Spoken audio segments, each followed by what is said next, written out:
Sahabat, setelah peristiwa Sang Baginda yang dijual oleh Abu Nawas sebagai budak, Baginda Raja sangat marah sekali karena dijebak oleh Abu Nawas. Baginda Raja pun pulang ke istana dan langsung memerintahkan para prajuritnya menangkap Abu Nawas. Tetapi Abu Nawas telah hilang entah kemana karena ia tahu sedang diburu para prajurit kerajaan. Dan setelah ia tahu para prajurit kerajaan sudah meninggalkan rumahnya, Abu Nawas baru berani pulang ke rumah. "Suamiku, para prajurit kerajaan tadi pagi mencarimu," kata istri Abu Nawas. "Ya istriku, ini urusan gawat. Aku baru saja menjual Sultan Harun ar-Rasyid menjadi budak." "Apa?" ucap istrinya kaget. "Ya, Raja kujadikan budak," ucap Abu Nawas. "Kenapa kau lakukan itu, suamiku?"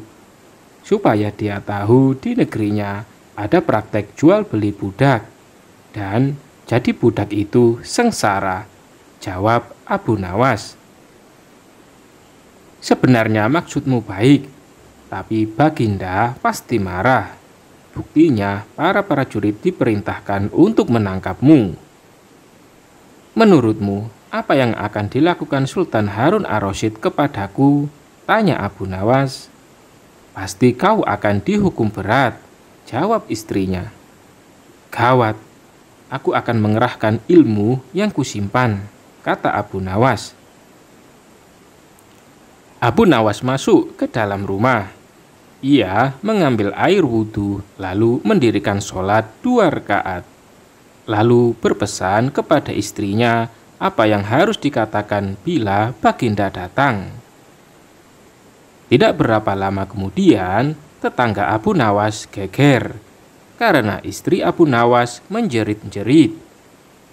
"Ada apa?" tanya tetangga Abu Nawas sambil tergopoh-gopoh.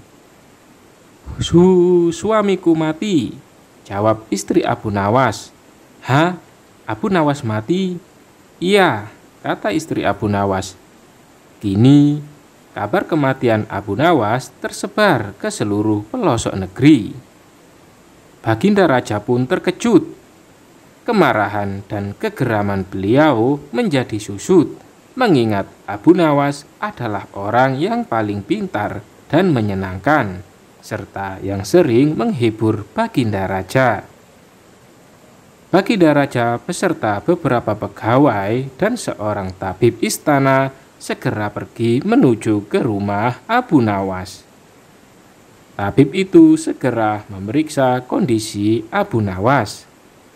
Sesaat kemudian, ia memberi laporan kepada Baginda bahwa Abu Nawas memang telah mati beberapa jam yang lalu. Setelah melihat sendiri tubuh Abu Nawas terbujur kaku tak berdaya, Baginda Raja merasa terharu dan meneteskan air mata. Beliau bertanya kepada istri Abu Nawas, "Adakah pesan terakhir Abu Nawas untukku?" tanya Baginda Raja. "Ada Paduka yang mulia," kata istri Abu Nawas sambil menangis. "Katakanlah," kata Baginda Raja. "Suami hamba, Abu Nawas, memohon sudilah kiranya Baginda Raja mengampuni semua kesalahannya dunia akhirat di depan rakyat," kata istri Abu Nawas terbata-bata. "Baiklah kalau itu permintaan Abu Nawas," kata Baginda Raja menyanggupi. Jenazah Abu Nawas kemudian diusung di atas keranda. Selanjutnya, Baginda Raja mengumpulkan rakyatnya di tanah lapang. Beliau berkata, "Wahai rakyatku, dengarkanlah bahwa hari ini aku, Sultan Harun ar-Rasyid, telah memaafkan segala kesalahan Abu Nawas yang telah diperbuat terhadap diriku dari dunia hingga akhirat, dan kalianlah sebagai saksinya." Tiba-tiba dari dalam keranda yang terbungkus kain hijau terdengar suara keras, "Alhamdulillah." Seketika itu juga pengusung jenazah ketakutan, apalagi melihat Abu Nawas bangkit berdiri seperti mayat hidup. Para rakyat yang berkumpul lari tunggang langgang, bertubrukan, dan banyak yang jatuh terkilir. Abu Nawas sendiri segera berjalan ke hadapan Baginda. Pakaiannya yang putih-putih dari kain kafan bikin Baginda ketakutan juga. "Kau sebenarnya mayat hidup atau memang kau hidup lagi?" tanya Baginda dengan gemetar. "Hamba masih hidup, tuanku." Hamba mengucapkan terima kasih yang tak terhingga atas pengampunan tuanku. "Jadi kau masih hidup?" tanya Baginda Raja.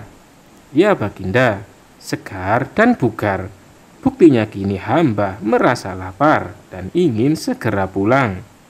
"Kurang ajar, ilmu apa yang kau pakai, Abu Nawas?" tanya Baginda Raja. "Ilmu dari Maha Guru Sufi guru hamba yang sudah meninggal dunia," jawab Abu Nawas. "Ajarkan ilmu itu kepadaku," pinta Baginda Raja. "Tidak mungkin Baginda, hanya guru hamba yang mampu melakukannya. Hamba tidak bisa mengajarkannya sendiri," jawab Abu Nawas santai.